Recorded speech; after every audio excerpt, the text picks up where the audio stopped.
van ram in pan in kan kal tran me ka chun arsi kan chunga a e van in nua pan in kan kal me nun na le lom na chang nei turi kan khen hunin kan lom em bang im in ram ro pui a rin na nghe tin kong hui tra kan zo in ma ngai na le in rem na i lal pa kan kan lom em ang ama nen chuan kan in pola van in nuam pan in kan kal me nun na le lom na chang ngai turi kan khen hunin kan lom em ma lim in ram ro pui a kan nuk za don in se om mai la in lui rap thak zu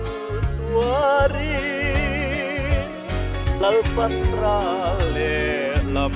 min kai pui anga in na phak zai kan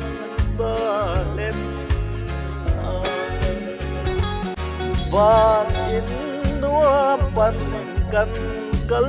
me nun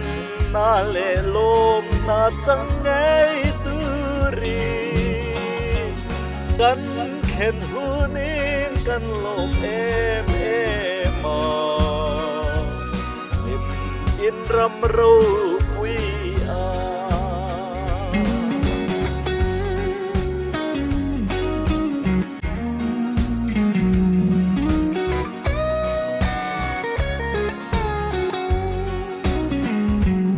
kan lúc ra tôn in se om mai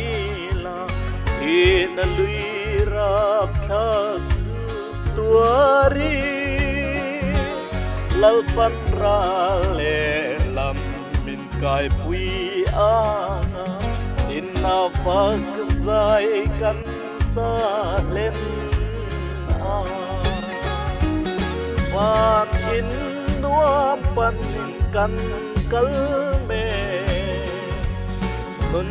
na le lom na chang ngai turi kan khen hunin kan lom em ma im in ram ro pui a